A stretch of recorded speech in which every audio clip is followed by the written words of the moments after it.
capture, and the reason I think I'm really excited to be here at the State Drug Court is I actually started off my career in homelessness services. So my first job out of college in Seattle, I worked at a YWCA homeless shelter that served about 250 women a day. I worked 10-hour shifts Thursday through Sunday, and one of my other duties as assigned, being a rather small person, was crawling under bathroom stalls when our clients OD'd in the bathroom to unlock it from the inside.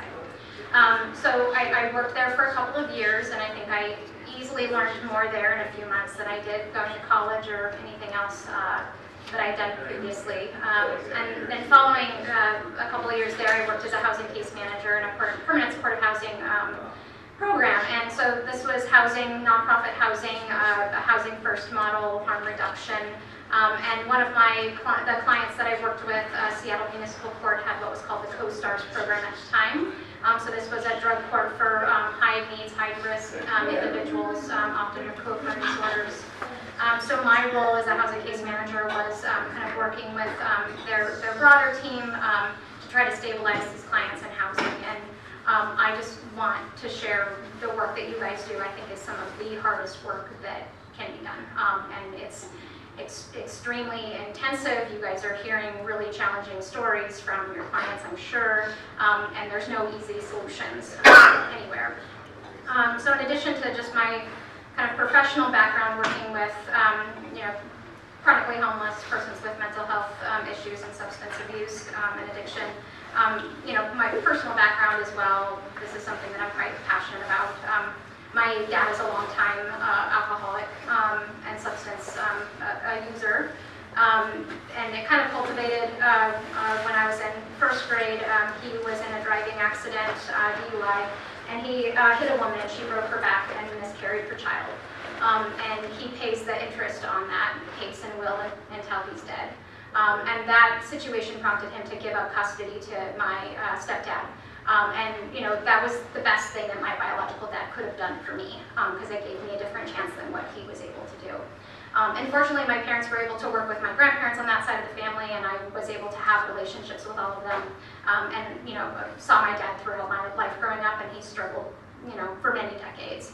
And it kind of cultivated in my 30s when he was residing in, literally living in a dog kennel with a girlfriend on meth. In Cowlitz County. So it's a tough thing, and I would bet that probably most of you in this field either have a personal experience or someone you know or a family member, and there's reasons why you're called to serve in this profession that is a very challenging profession. So I just wanted to acknowledge that it's really challenging work.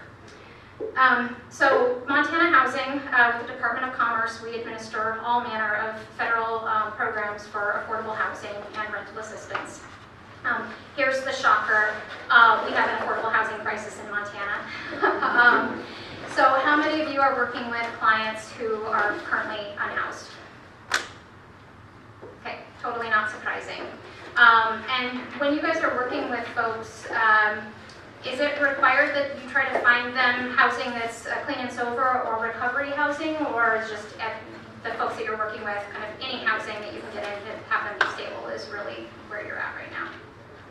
Yeah. So, there's always, and I don't want to, tell you guys things that you already know, but I think, in my experience working in shelters and in housing case management, you run through the list of all of the regular resources. So, is your client on the Housing Choice Voucher waitlist at the state level and at their local public housing authority level? So, Housing Choice Voucher, commonly known as the Section 8 program, provides a rental assistance voucher where a person can then go into the private marketplace, find a landlord that would be willing to rent with them within our voucher payment standards. The program calculates 30% of the household's income for their rent, and then we pay the difference to the landlord up to that payment standard.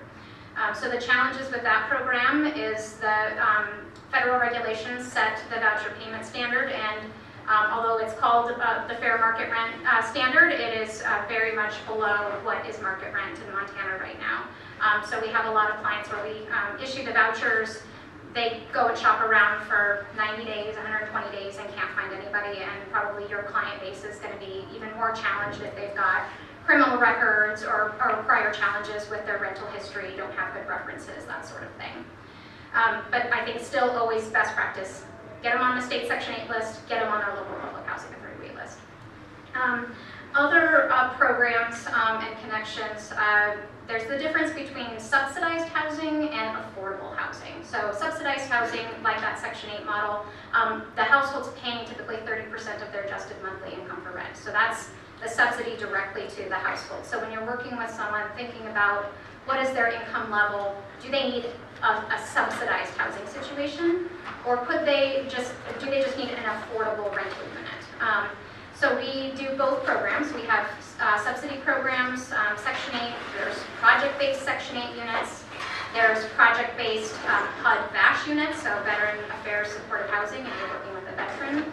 We also have the mainstream voucher program, which is for non-elderly persons with disabilities that are paired with voluntary services from DPHHS. There's both the tenant-based and the project-based model for that. So there's a wide range of these voucher programs, and the good news that I can share is that we have a voucher utilization problem. So it's bad that we can't fully utilize, but good that people can get on a wait list, and depending on where they're at, some of our wait lists actually aren't terribly long. It's select by region, so you can go to housing at mt.gov, and there's the rental housing drop down.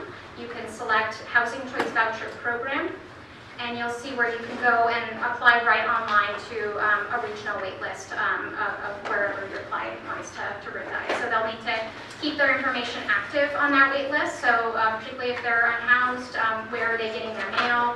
Do they have someplace where they can use as their permanent residence? If they have changes in their phone or mailing address, they have to let us know, because if we try to outreach them and their name comes up, oftentimes people don't keep their contact information up to date, and then it's a no-go. So I think making sure you're working with your clients to keep them active on as many wait lists as you can to kind of increase their chances. What you don't want to do is put all your eggs in one basket. Sometimes you'll work with clients that maybe they've got their heart set at living at Meadowview Apartments. I'm on the wait list for Meadowview. I'm just going to wait for Meadowview. Try to encourage them to apply for as many places that would suit their needs as possible, just to increase their odds. So questions about rental subsidies, rental vouchers, and how to go about accessing them. So you can access them from the state level or local public housing authorities. So there's Billings, Homefront, there's Great Falls Housing Authority, Missoula Housing Authority. There's also a bunch of tribal housing authorities. So we have a list on our website as well on our resources page. Go ahead. Do you have to be unhoused to get on the list? Absolutely not. Yep. So our program doesn't have any set preferences aside from our programs that target veterans or non-elderly persons with disabilities. So those have a preference, but they can be residing in a unit. We do have a 50% of area median income limit, and those are listed on the website. But I 99% chance the folks you're working with are going to qualify. Is there one in Butte? Butte Housing Authority. I don't think there's a housing authority in Butte. The Human Resource Development Council in Butte would be kind of the best place to go. So that brings me to the next place. So State Public Housing Authority, which is Montana Housing, your local public housing authority. Human Resource Development Councils are then your next really good place to go. So HRDCs administer the Emergency Solutions Grant, the low-income energy assistance, weatherization program, but they're also the agencies we contract for local administration of our Housing Choice Voucher program. So we manage the wait list, but once it gets to the top of the list, then we refer out to one of our field agencies, which is either a HRDC or a couple of local housing authorities, and then they work with the client at that local level once the voucher is issued to help them search for the housing and get all the paperwork together. HRDCs are also playing an increased role with one of our American Rescue Plan Act programs, the Montana Emergency Rental Assistance Program. Some of you guys may be aware that that program can cover housing stability services, which can include things like housing case management and housing navigation. So this is a brand new program. Commerce entered into an MOU with DPHHS in October of last year. And as of December, they had executed contracts with the HRDCs to provide these housing stability services out in the communities. It did take some time for some of the HRDCs to staff up for the program, but it was launched statewide in January, and between January and the end of June, 2,600 unduplicated households received housing stability services throughout the state. And we have the second bucket of emergency rental assistance money that goes until 2025. So we're in the process of updating to shift to that second bucket of money and renew all of those contracts so this program can continue for the next few years.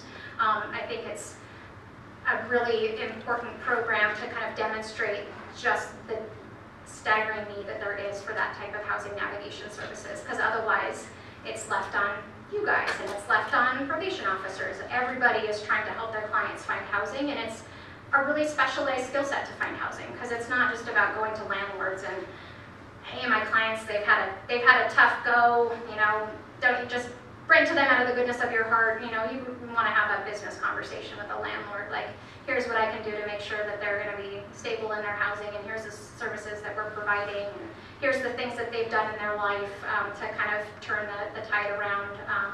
So I think it is a skill set that requires kind of additional training. And I'm sure you guys are just learning it along the fly, probably quite a bit. So, where's Section 8 housing in your conversation? So Section 8 housing and housing choice voucher is the same thing. Okay. So we tend to use housing choice voucher just because Section 8 kind of, it has that negative connotation. U.S. Housing and Urban Development shifted to that housing choice voucher language a while back. So the state, Montana Housing with the Department of Commerce is the statewide public housing authority, so we administer the statewide housing choice voucher program. And then local public housing authorities have their own housing choice voucher programs. Yeah. You might cover this later, so I don't want to. Oh no. So I'm from Billings, and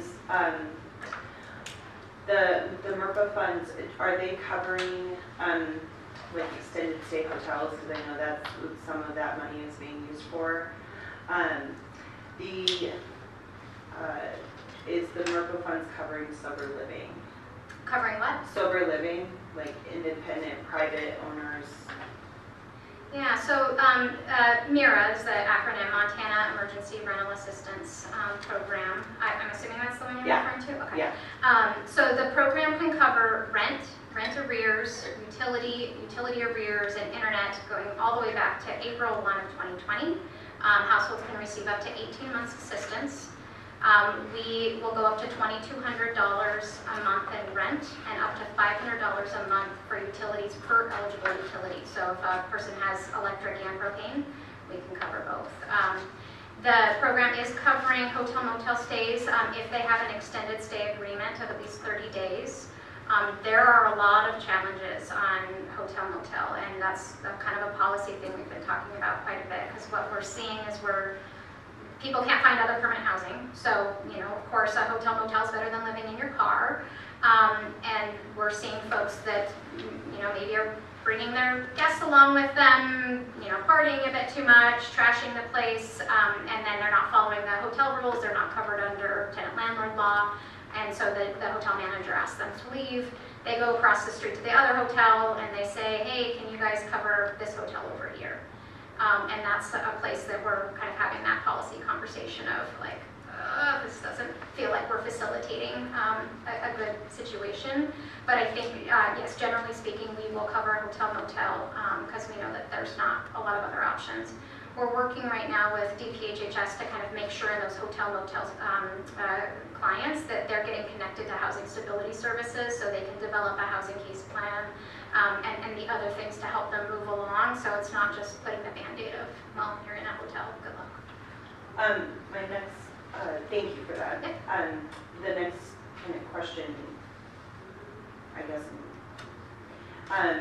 one of the issues that we're having right now in Billings is that the landlords are actually decreasing and not wanting to take vouchers because the COVID relief money has been great and awesome, but the security deposit is not necessarily covering possible damages of people. And so we've actually seen a decrease in people wanting to take the vouchers. The other thing that we're struggling with is security deposits. It used to be that housing vouchers was the security deposit was the same amount as your rent. So if you were qualified to pay $100 of the rent under your housing voucher, that was your security deposit, but then HUD changed it to the full unit price of the rent. Yeah. And so it's not that sometimes we come up to problems where a landlord is renting a single family home residence. They're charging $1,400 because there's 4 people in the house and it's a 4-bedroom house.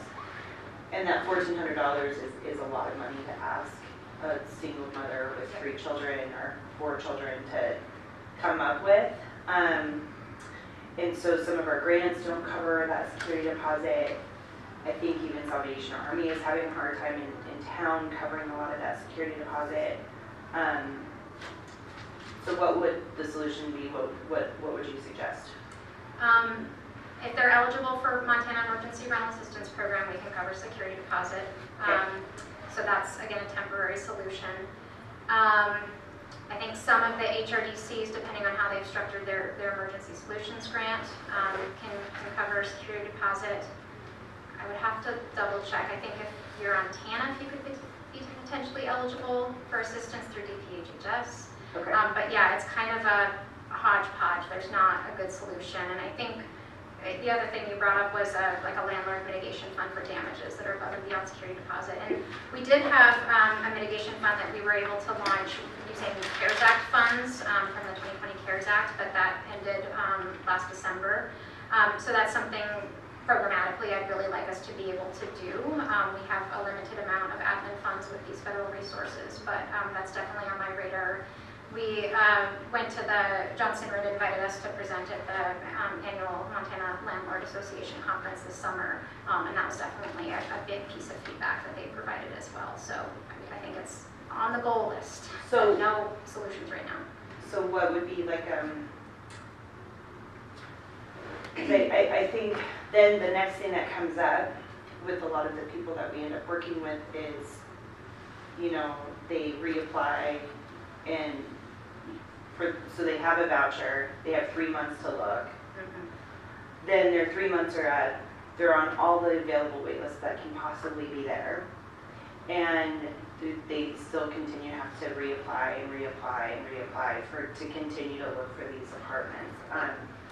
And so what would be your feedback to landlords who are kind of pulling out of housing vouchers and not wanting to rent? What would you say to them? I mean, ordinarily I would have said, well, with the Housing Choice Voucher Program, 70% of your rent is guaranteed because it's being paid by the federal. So that's definitely an advantage. So it's like the risk of maybe none of your rent could be paid. Well, at least by renting to some of the Housing Choice Vouchers, 70% is definitely going to get paid. So that's a benefit.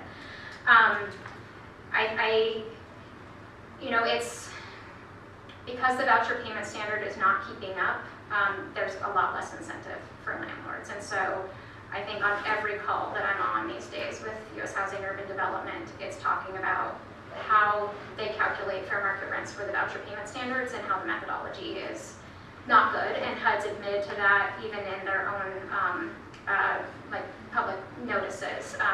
The FMRs are calculated, and it's very obscure. It's something like the 40th percentile of the rents paid by people who are moving out, which is like, where are you getting that data? And it's extremely hard to get in rural areas. So it's not even, I think, statistically terribly accurate. And they're looking at a 3-year back. So when we are still covering that COVID year, when folks were out of work, it's kind of decreasing. Whereas we know in like the real market conditions, incomes and rents and housing prices are all going up.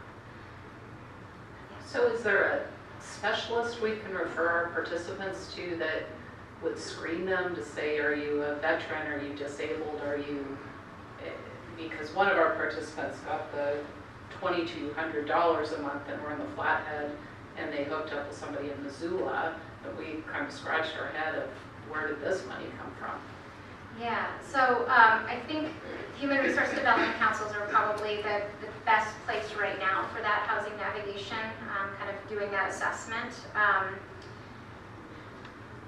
I think probably you guys are learning these things just as you go along and as you have new client scenarios. That's certainly how I learned when I was doing that type of work, and you'd find like a resource that would be there for a little while and then something would change and you'd have to find something else. So I don't think there's a best place. Certainly they can call Montana Housing directly, 841-2840. And our admin staff can kind of at least ask some general questions, but their role isn't really to, be systematic about it. So I think the best thing that you can do is educate yourself about the resources available, lean on HRDCs and your local public housing authorities, but then, check out our website and everything we've got And on so it. do you have like a 2-page cheat sheet that we can I don't, but I can certainly, go through these bullet points? yeah, what's your income, are you, special household type, and then kind of which programs, choose your own adventure, Correct. if you will, so. Can you repeat that phone number? Yes, 406-841-2840. Thank you. So, other questions about rental subsidies, like Section 8, or the Emergency Rental Assistance Program? Is there a max on the amount of rent that the voucher can be applied to? Yeah, up to $2,200 a month. Yep, as supported by the lease agreement. Yeah, I've got a question. It seems like, at least in Missoula, there's been some inconsistencies with some folks that have received Section 8 or Montana.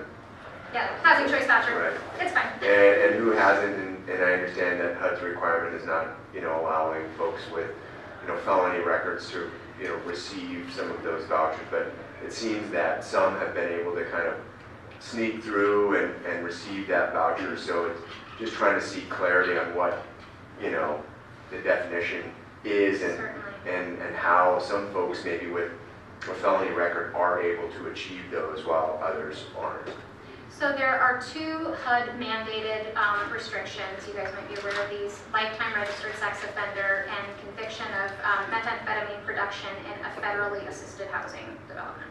So those are ones that if they've got that on their background, we can't issue a voucher, just straight up. There is some, language in our administration plan that we can consider other felonies, and I think we would be mostly concerned with kind of, repeat, current, violent sorts of crimes. I think our general perspective is that we want the landlord to make the determination as to whether or not it's a risk that they're willing to take or not, and to try to not add on any of our own lenses, because I think there's, certainly concern that adding on layers of criminal record screening and housing is perpetuating kind of systemic racial discrimination within settings. And so if you've got, racial disparities in the criminal justice system, and then you're using criminal background checks to screen people out of housing, you're kind of perpetuating those challenges. Follow-up question? Yeah.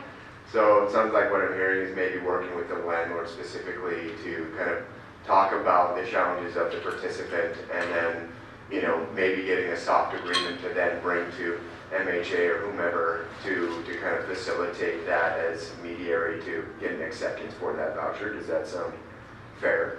Yeah, and I think we'd need to look at the cases. I mean, if it was something that we were denying, I think certainly contact one of our, either the field agency directly or one of our contract managers that's assigned to that region, and we can talk through those cases. Because I think, again, we want to err on the side of giving people chances.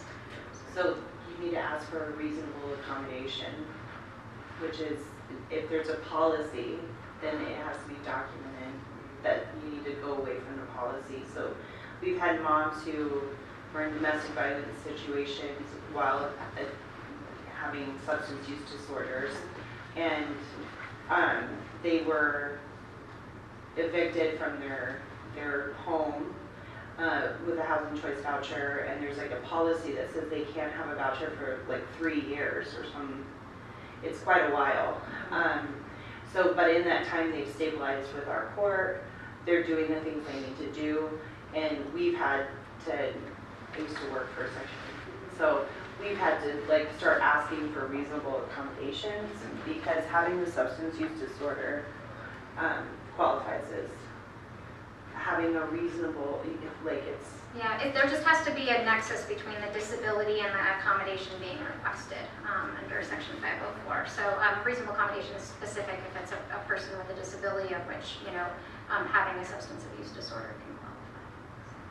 So, and this was, excuse me, because this is probably more than a decade ago, there was some consideration at that time in terms of giving pluses on the vouchers if you were involved in programs such as drug court or a treatment program. Is it on that application? Is there No, any? I don't think our current administration plan has that, but I think, every year we update our housing choice voucher admin plan. It goes out for public comment, and I think this would be an excellent area for, folks that are doing your type of work to say, could like a certificate of graduation from drug court or something similar like that be kind of used to address those issues. And I think certainly that's something I want us to consider to make that. I know from my work in the city of Seattle that was pretty customary, so that's not something that we're doing here locally. I think we should look at.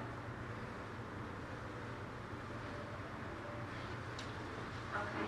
So I'm going to talk a little bit about kind of the other bucket of affordable housing, which is a little harder to kind of get to, but low-income housing tax credit units or other projects that are affordable, but they don't have a direct subsidy on them. So these are going to be rental units that they tie the rent amount to what a person at a certain income level should be able to reasonably afford. So you'll have units that are set aside at 30% of median income, 50% of median income, 60% of median income with the rents that match the households that would be living within those income brackets. So the rents are fixed in those. They don't go up and down just because the household's income changes. So generally properties that are managed like that, they're looking for, do you have at least 2 times income to rent ratio? Some go 2.5, some go 3. But I think that's another good option for folks if they have some income to be able to pay a regular rent. Those projects, they run wait lists at the local project level. We have a list on our website. If you go to housingmt.gov, and across the top there's a multifamily development tab, and you can go into the housing credits. It's under housing preservation resources now, and there's a list of all of the tax credit units with contact information. So a little hard to find, and we're trying to figure out a way to do like a better kind of Tableau sort of map where you could like click and a little icon would come up with the property, so it'd be a little more user friendly. But definitely looking at the tax credit properties in your area. Some HRDCs are involved in development. Homeward in Missoula is another good example of a tax credit developer. So that's another option. And then we also have project-based Section 8 properties. So these are units rather than a voucher where they're taking it out into the private market. It has subsidy attached to the property. So the tenant can't take it with them, but if they move in, they are paying 30% of their adjusted income. If you go to our website, the rental housing tab, there's a project-based Section 8, and there's a list of all of those properties throughout the state as well. USDARD properties in some of the smaller areas is another place to look, and I think we've included all of those on that preservation resources page as well to try to highlight all of the different affordable housing opportunities that are around. some tax credit properties can take housing vouchers too. Yeah, and that's been an interesting thing for me coming from another state. A lot of states have use of a Section 8 voucher as a protected class, so landlords don't have the option of denying renting to someone solely on the basis of them having a voucher. That's not the case, obviously, here in Montana. So that means that my team and I need to do, I think, a lot of work on landlord outreach and engagement. That's why we went to the Landlord Association lunch this year. I talk with Johnson Road pretty regularly to try to figure out how we can. It shouldn't be an adversarial relationship. We all have the same goals of making sure that people in our community are safe and housed. That improves the quality of life for all of us. So it's just finding where that mutual ground is in order to make that happen. Is that a legislative issue? Yeah, it could be. And something that is a goal of Montana housing? I think that's a pretty hot political potato here. Yeah. So what are your other challenges that you guys are experiencing with your clients? Either, is it really the kind of homeless and just getting them into something?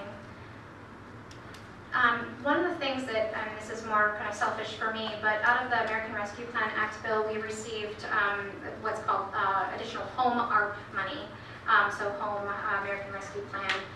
The Home Investment Partnerships Program is a program that we've administered for a long time. It provides gap financing for affordable rental development and can be used for other things as well. Montana receives about $3 million of that a year. This home ARP allocation is $11.5 million. And the program expenditure can run until 2030, but it's targeted for homeless and at-risk populations. And we're gathering stakeholder feedback on the recommended use of those funds now. It can be used for development of new rental homes. It can be used for non-congregate shelter. It can be used for services. It can be used for operating or capacity building support for nonprofits. We've been talking with Department of Corrections and DPHHS around the lack of kind of recovery home housing within the state as one potential use of funds. The challenge with a lot of the federal programs that we administer is they typically come with kind of a, it needs to be open for general population use criteria. So limiting it to people that are in a clean and sober program can cause some issues with some of our other federal compliance. But I think there could potentially be a path forward. So in thinking about the type of housing that your folks need, do you guys have thoughts about use of this funds? This is a really kind of amazing one-time opportunity to make an impact in Montana, like $11 million. Yeah, I had an idea, was making a voucher specific to drug courts, right? Because I think we have a unique sort of relationship with our participants, considering that we have oversight and can enact accountability to those participants receiving a voucher to ensure a little bit more responsible rentership and a little bit more, safer transition going into and out of a renting unit. And so I think, that sort of pairing or marriage would kind of make sense and alleviate some of the issues that we're seeing with more of the mirror funding.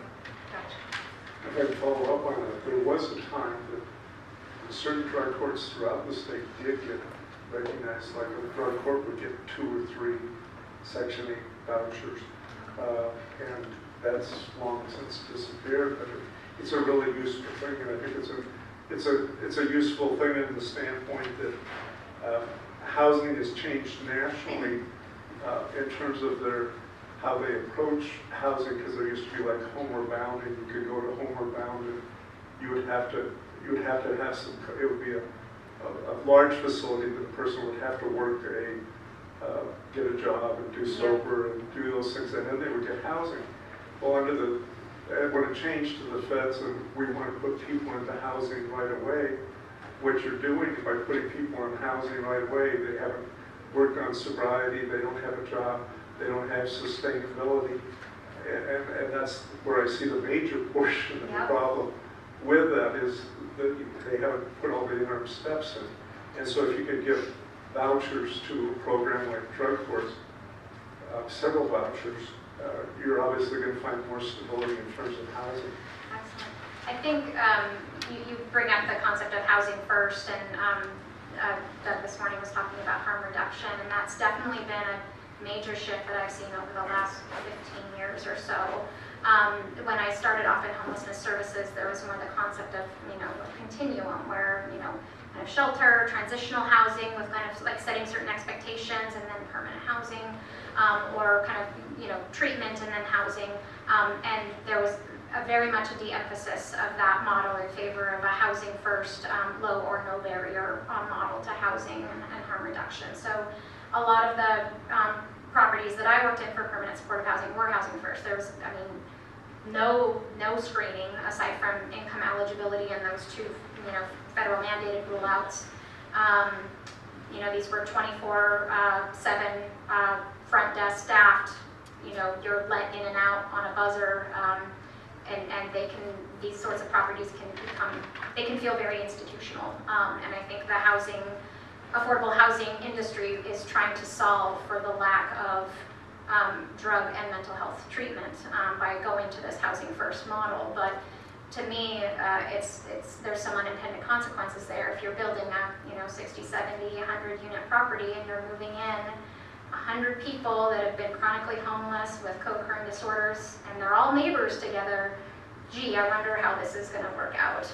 And so a lot of the work that I would do as a housing case manager was mediating kind of how do you be a good neighbor, and tenants dealing drugs in the property and all sorts of criminal activity, fighting amongst the tenants, and it's never fun to do a wellness knock on a client and find them deceased in their unit. So it's a definite challenge, and it's a very philosophical difference. And one of the agencies I worked for, they kind of threaded the needle to do a housing first recovery housing. So it was an opt-in, I want to be in a recovery housing model where myself and my neighbors are all going to be working on this. And so they didn't include any other barriers, but Washington State law has a specific carve out for kind of clean and sober housing. So they followed that model within a broader project. And I think that model of housing has a lot of good benefits for the people involved. I think from a altruistic standpoint, harm reduction, housing first, it all sounds great, but I don't know if it's the best model for folks that have, long-time substance addictions to be able to be successful if everyone around them in their housing situation is still actively using it. Just to kind of echo that, the housing first is great maybe for metropolitan areas, but you look at more rural states like Montana, the ideology is, well, they get housing, they get kicked out of that housing. Well, hopefully they've gained some skills to make the next go around a little bit more tenable for them. Well, in the process, in like Missoula and many other communities, is in that process, you've lost the most important part of that is you've lost that bridge to that housing. That landlord's not going to rent to anybody anymore with that voucher, so you've lost the housing stock in that relationship, which, therefore, it makes that sort of model in these more rural areas untenable. And so I think there needs to be more of a shift for areas that are a little bit more rural and don't have the housing stock that metropolitan areas have. That being said, I've got a question for you. Do you feel like the housing first model in, say, Washington is moving the dial in a positive direction? Well, I moved to Montana. I mean, it was really horrifying watching what happened in Seattle over 15-year period living and working in the downtown metro, and it's something I'm very passionate about, and I think I did see a lot of my clients that I worked with at the shelter, and then I worked for the city, and I'd go out and inspect these properties, and I'd see someone from 10 years ago, and they're living and they're doing great, and it's like, hey, how's it going? That's awesome. So I think for a lot of people it is successful and it does work, but I think for the population that you guys are serving, I don't know if it's the best kind of data-driven intervention. So in Billings, the school district, everybody counts homelessness differently, and I think that's what's really difficult about getting the right resources to the right people, because HRDC looks at homelessness different rather than the way that school districts look at homelessness. Yeah. So the school district says if you're couch surfing, you're homeless. HRDC says if you're couch surfing, you're not technically homeless, like it's a negative point against you. But I do know because of the pandemic, a lot of people did lose their housing. And so now we have generational homes where you have 2 or 3 families living together. And I think one of the issues is they can't afford not to live together at this point.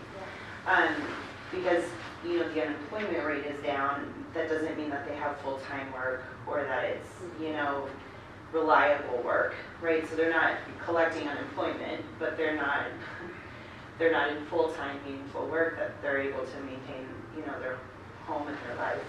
So I think one of the bigger issues for our family drug court is knowing that we're asking them to kind of lose some security to try to gain housing, but then they need to also sometimes bring along other families, and I think that's what makes it really difficult too, is that they're trying to do it as like a generational thing.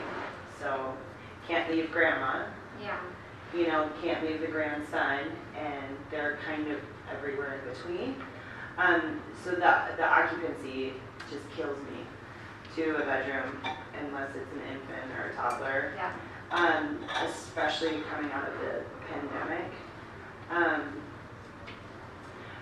I think that as far as like, I know that it's probably not popular, but even tiny homes, I mean, that can solve some of that low barrier issue. I think about like KOA camps. Is a great example. Those cabins have, beds in a bunk bed, like a queen bed and bunk beds, and a table, and they have like a communal bathroom. But they're heated, they can, and so I think we underutilize things that are already available, like KOA camps, that, especially in the wintertime, a lot of those are still heated and usable. You just have to pay for the maintenance for the roads and stuff like that, but some of them are out of town, I get it, but some of them are still close enough that they could access other services. And then I know that this is also not great, but because we're moving away from brick and mortar buildings for businesses, there's a lot of buildings that are not utilized in urban areas, and I really would love to see some of that be better utilized. I mean, don't tear it down, because it's perfectly acceptable office space, right? And it's like, how do you like rethink how you would reuse that space? But I mean, man, some like office space, and obviously there's some zoning issues with that, but if you have entire buildings that are not being used, I also think that a lot of the churches are housing families in their basements because there's access to water and heat and kitchen, and I don't think we give enough funding to the churches who are doing this really on just community donations, because we have a network of churches within Billings that they'll take all of the homeless women and children, and they'll be like, okay, this week it's Faith Chapel, and they're all going to be over on the West Wing, and bring your blankets and your whatever, and we'll feed them and shelter them. So I think that, and then also gyms could get on board with helping with some of that. I don't know, like the YMCA used to be able to go in there if you needed a shower. For the homeless population, you could just go in and shower, which can go along with if you can get churches on board and there's a place for them to shower. Yeah. Like you could have almost like a network of what would look like stable resource housing and sleep, eat, and shower and do all those fun things.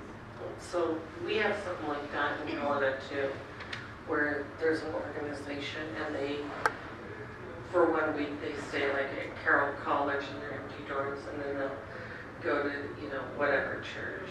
But one of the things that I saw when I was in Nashville was they had these semi-trailers, and they would bring these semi-trailers to areas that they knew that were going to flood.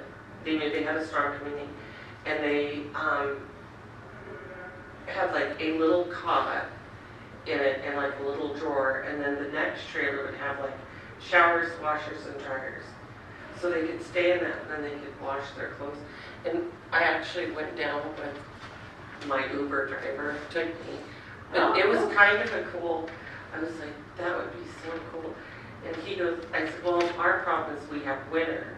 You guys have the heat, the heat stroke. And he goes, well, you would just do the opposite. Instead of having air conditioning in these big, 18-wheeler tractor trailers, we would put heaters. And I was like, oh, that's an awesome idea. And it was pretty cool. Yeah. So other suggestions on, so this is a lot of really good feedback. I mean, I think there's a lot of different types of models that can work and be successful. Of course, we're restricted by what the parameters of our various federal fund sources will allow us to do. But getting back to your clients, do you guys think that, is there a certain, group homes versus individual, rental units?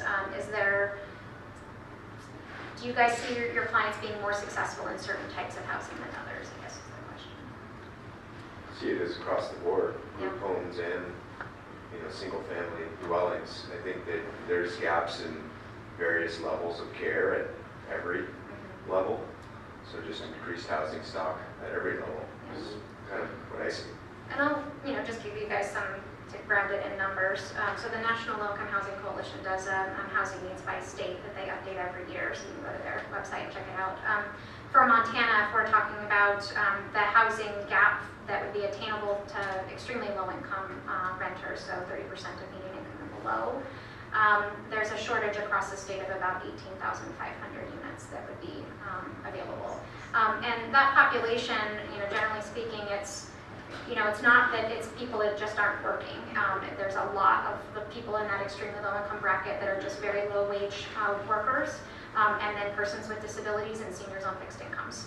So these are the most vulnerable members of our community that, with what's happened over the last couple of years, in-state migration, both single-family purchase prices and rental costs going up dramatically. People shuffle in, get the best deal that they can, and then the folks at the bottom are left with nothing, and then they're moving out to further areas. This is, common sense. But that's kind of the number. And if you look at the amount of federal resources that we have to produce new affordable homes, we can do about 500 a year. So it feels the math of what is needed versus what we can produce is very stark, and it feels like we're just, it's one piece of sand in the beach. So additional resources are certainly needed. I think Montana as well has, the service delivery mechanism is quite regionally different, and so there isn't a clear pathway for getting services in certain communities. And this was illustrated when we tried to apply to a HUD Family Unification Program grant. So this was for families that had foster care involvement, CPS involvement. But we couldn't demonstrate that we would be able to serve those families in a statewide way because of how service delivery happens in the state. So it made us not competitive. So we've had a long partnership over the last couple of years with DPHHS on this intersection of housing and healthcare. And I certainly think that your population plays into that intersection. We've received a grant from the Montana Healthcare Foundation to help support this body of work. This is where a lot of that collaboration on housing stability services has happened with DPHHS. So I think that kind of work needs to continue. Like, how can we make sure that someone in Havre can get the same services as someone in Missoula? And maybe it won't be as the same, but as close as we can get, because it's a real shame if people need assistance in their community and they can't get what they need in the community that they want to stay in with their family and friends. And I know I'd heard kind of anecdotally from corrections folks that we had talked with in Billings in particular, where people are getting released and there's just no place to go. There's a large crime problem already. So there's definitely this idea of like, well, could we use these additional ARPA funds to develop, acquire some single family homes and, half a dozen kind of double A size communities across the state, rehab them to be kind of recovery home, group home housing is one concept that we've been talking about. When you say we can provide, or basically increase 500 units a year, how is that done? Is that public-private partnership or just strictly public, or what? I'm just trying to think how to increase that number. Yep, so this is a combination of all of the housing programs we administer. So this is the low-income housing tax credit program. It's called the 9% credit. It's a competitive credit. So this is a public-private partnership where private investors are also involved in the deal.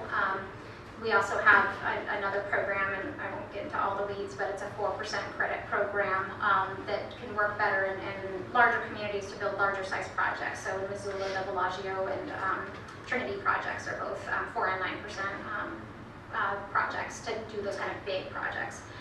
So those two programs, we have the Home Investment Partnerships Program, we have the Federal Housing Trust Fund. So most of our programs are all federal. We received in the 2019 legislative session a $15 million allocation from the Coal Trust Tax Fund.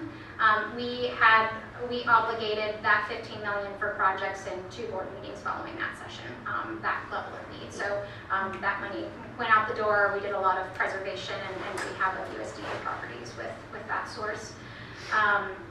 And then we have, in MCA anyway, a Housing Montana Fund, but it's never been funded.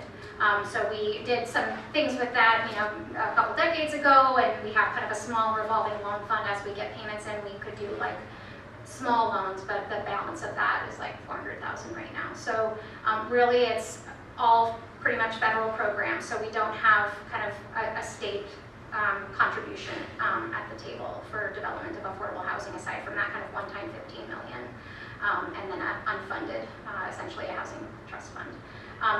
The 4% credit we could leverage a lot more of if we had another leverage source. So there's some limitations with that source has this called 50% debt test, so you have to have other sources in order to be able to use it, but if you don't have other sources and you can't go to a private bank to get the other 50% of the total development cost covered, which is impossible, then we can't leverage as much. So Montana has historically left a lot of that credit on the table because we weren't able to use it. There was a change at the federal level a couple of years ago that kind of locked in what that 4% rate was and made it kind of a better deal for the private investors involved in the program. So we went from doing we did one $6 million deal in 2018 or 19, then we went to 112 million. Last year we did 141 million. So I think we're using everything that we can to the best of our advantage, but that's the landscape that we're looking at. So Cheryl, was your programs, you had the program for people who were facing eviction where they may have just needed legal advice to avoid the eviction. Is that program still active with legal services? Yep, so Because people that's should probably know about that. absolutely. Thanks for that plug. So under the Emergency Rental Assistance Program, again, we were able to use funds for an eviction prevention and diversion program. And we contracted with Montana Legal Services Association for that program. It's still ongoing, and we're working to update the contract to use the next bucket of ERA money for that. I believe they've served over 500 households in that program this year. So it's a very active program, and I think they've had a lot of successes. They may not be able to save every eviction, but at least kind of negotiate with the landlord to maybe not have the unlawful detainer go on the record, just let the household move out, so at least they can have a chance elsewhere if they can. I think though that the backlash of that though is that the landlords don't feel supported. Yep. And so you could have somebody who, is getting those funds, but they're getting a 3-day notice because they broke a window. Yep. And so the landlord, or they're creating an unsafe space for other tenants. And so I think the backside of that is that now we have a lot of landlords who feel stuck with tenants who they can't evict. And yeah, maybe we could chat after and get some more information on that. The contract we have with MLSA and the regulations from U.S. Treasury on how we can use these funds for eviction prevention and diversion, it's really more looking at that about unpaid rent. And if folks have other lease violations that are unrelated, that's not really the intent of this program. It's really looking at people impacted, have a financial hardship during the pandemic and unable to pay rent. But there's an issue the court should be looking at in terms of the lower courts, because what you find is in the lower courts, landlords come in and they get triple rents, they get costs, and what those things, when the lower courts come in and all of a sudden the landlord has a lawyer, and he says, this is so egregious, and under the statute I want triple. What you've done is, not only is the person not paying the rent, but now you've made it 3 times, and you find out things like, then they try to collect, and so you've just made that a barrier that they're never going to be able to get housing. And I think we need to educate the lower court judges that it's a discretionary thing, and it doesn't have to be given, because at the lower courts, lots of times, and this was a few years ago, a woman in Bozeman, she wrote a $16 bad check, and well, she had written a lot of bad checks, but she made them all good except one check that was 16. She forgot it. They got a default judgment against her. 2 years later, that $16 check was $2,500. And that was because the court kept giving the discretionary, and the collection agencies come and make that. And so I think there's an education of the lower court So judges. this is convenient because sitting right behind you is a member of the Commission on Courts of Limited Jurisdiction.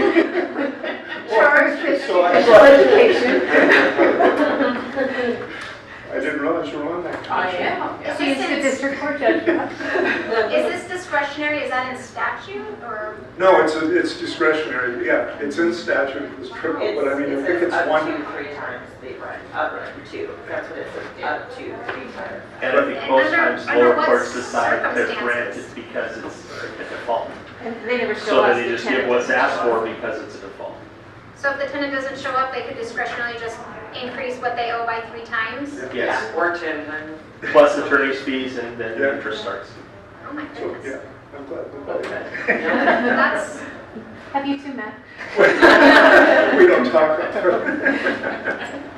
that's kind of shocking to me, you know, because it's like they never, I mean, what's the basis of them owing that money other than like, no, you were really, really bad, so we're just gonna tack on some more? It's or- a common practice in debt collection as well. People default and see.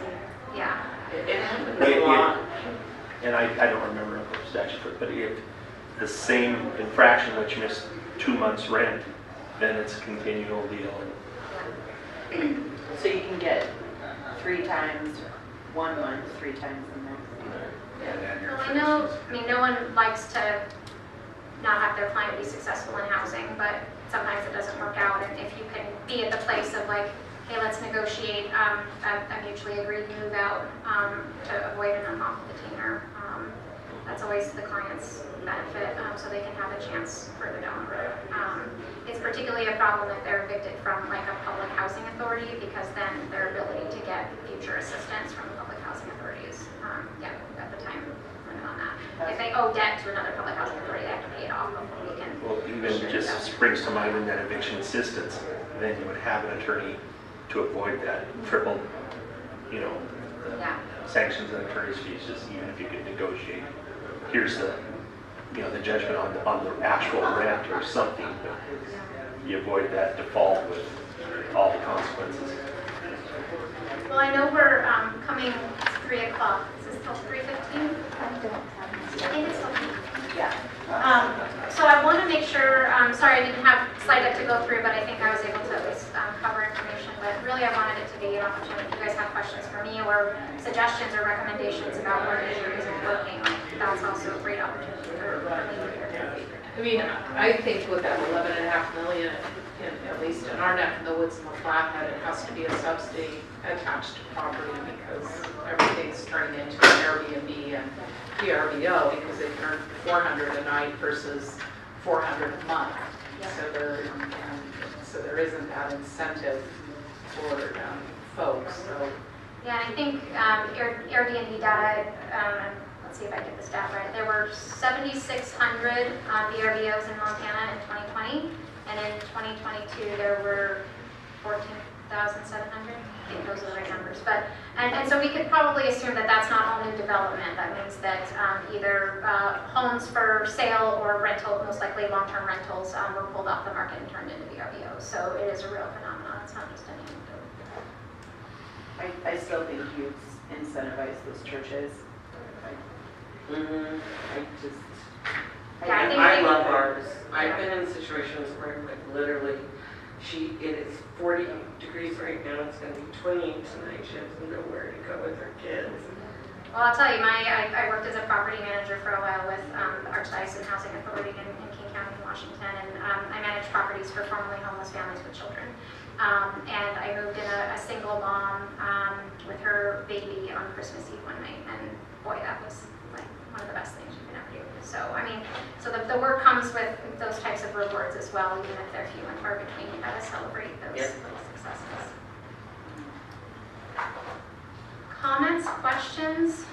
If I were to go back and like wave my magic like affordable housing wand, which I don't have, and do something, what would be the most beneficial for your participants? Honestly, it's the low barrier. I mean, our shelters, they require clean UAs in order to have, The shelter? yeah, Okay. our women, the Montana Rescue Mission in Billings have to have a clean UA in order to have a bed. They have like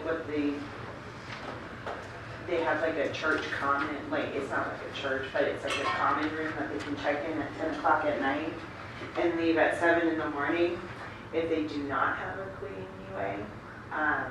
But you cannot like have a bed unless you have a clean UA, which prevents a lot of our participants coming out of homelessness, coming out of incarceration too. I mean, like,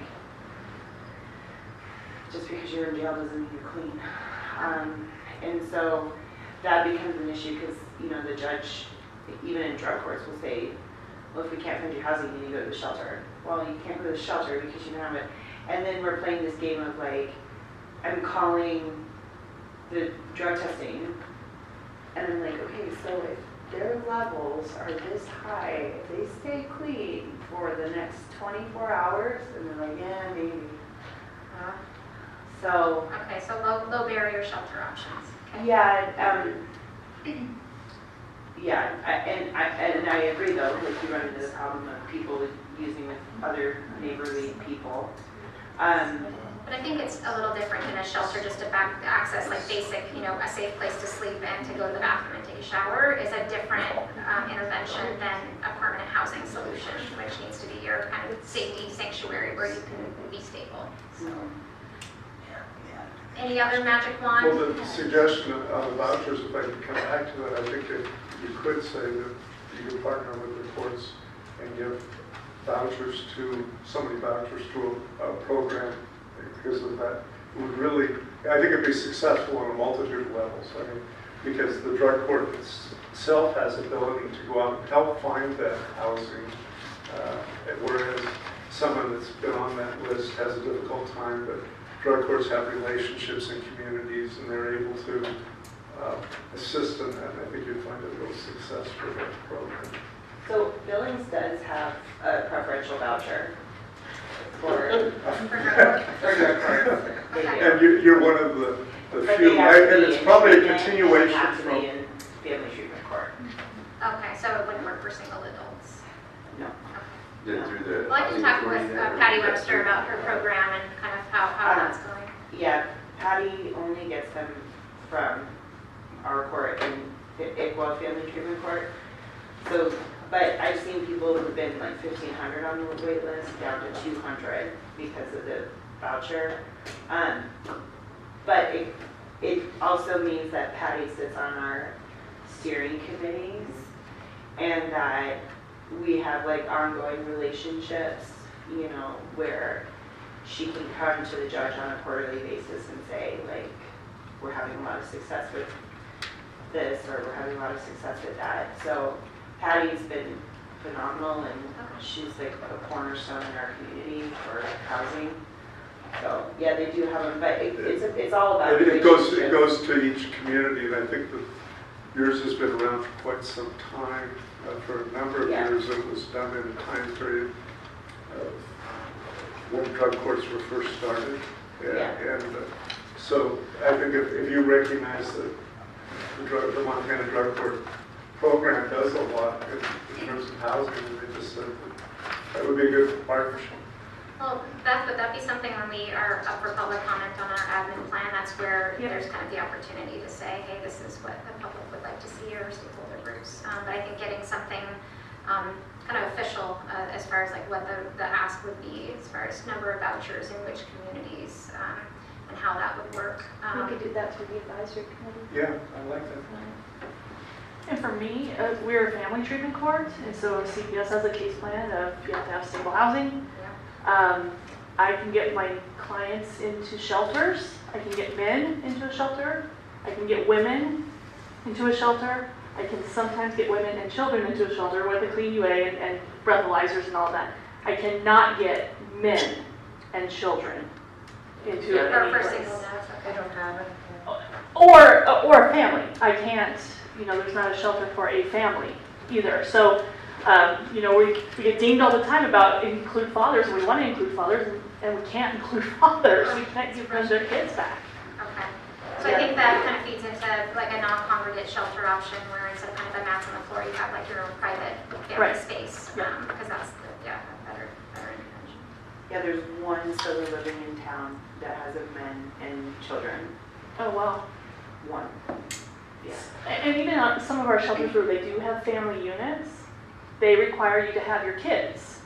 And then CPS is like, well, once you have them in your house, you can have your kids. Yeah. So, I- chicken and egg. Quite familiar with that phenomenon. Yeah. So, Yeah. and HUD requires 51% custody. So if CPS can say, this parent is parenting 51% of the time, Right. then they qualify for that child under the voucher. Even though the department has full custody? Right. Well, Yeah. we look at that. We have judges, our judges read all the time. They are an in-home safety plan working towards permanency. So the children have been returned to their parents 51% of the time on an in-home safety plan. Yeah. And that language is enough to like get the voucher rolling and get them into housing. Well, I want to thank all of you for coming to this housing session. Sorry I didn't have a slide deck up, but I can definitely put cards out on the table as well. But do feel free to reach out to me or my staff. We really do want to hear from community on the challenges you guys are having so we can kind of turn the ship on program dials to